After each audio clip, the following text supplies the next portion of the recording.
राष्ट्रीय परिप्रेक्ष्य में, मतलब जिसको हम मोदी वर्सेस राहुल गांधी की जो लड़ाई देखते हैं, उसमें इन नतीजों का क्या परिणाम होगा?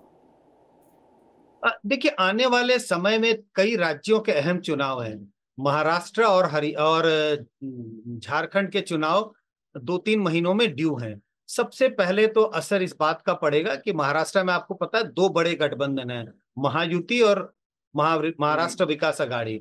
तो महायुति में जो सीटों के बंटवारे को लेके जो घमासान मचेगा, अगर बीजेपी चुनाव हार जाती है तो घमासान होगा। बीजेपी चाहती है कि बड़ी तादाद में सीटों पर चुनाव बीजेपी लड़े, लेकिन उनके जो सहयोगी हैं, जो उनके गठबंधन के साथी हैं, वो बीजेपी पर दबाव डालेंगे। तो खेल या बीजेपी के लिए मुश्किलें यहीं से शुरू होंगी।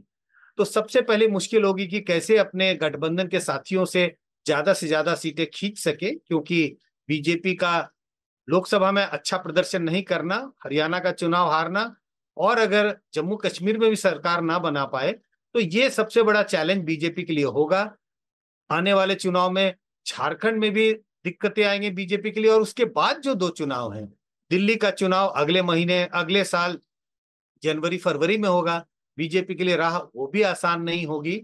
और फिर आखिरी में बिहार का चुनाव है।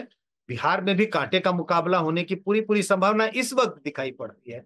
तो कुल मिला के आने वाले एक साल में, एक सवा साल में बीजेपी के लिए कोई राह आसान दिखाई नहीं पड़ती। अब ये कह रहे हैं संजय जी कि जो हवा चली है 240 के बाद में, जो एक तरह से मोमेंटम कह सकते हैं कि बीजेपी के खिलाफ है, वो बरकरार है और वो आगे भी बना रह सकता है। हाँ, बिल्कुल आप ठीक कह रहे हैं कि जो हवा चली है बीजेपी के खिलाफ तो मैं नहीं कहूंगा, हाँ, लेकिन बीजेपी से जो मोह भंग होता हुआ दिखाई पड़ा वोटरों का, क्योंकि लोकसभा के चुनाव में बीजेपी का वोट 1 ही % नीचे गिरा, उनकी सीटें कम हो गई। तो बीजेपी से जो लोगों का मोह भंग हुआ, या ये जो मिथ ब्रेक होने लगा कि भाई बीजेपी चुनाव नहीं हार सकती, तो वो जो मोह भंग हुआ या नाराजगी पैदा हुई है, वो बदलती हुई दिखाई नहीं पड़ती। ऐसा दिखता नहीं, कोई संकेत नहीं मिल रहे कि बीजेपी कमबैक कर रही है, जो कहते हैं कमबैक हो रहा है, ऐसा होता हुआ दिखाई नहीं पड़ता। और लग नहीं रहा है कि कोई गुंजाइश है। बिहार के चुनाव तक अगर हम देखें तो उनके कमबैक की गुंजाइश बहुत कम दिखाई पड़ती है।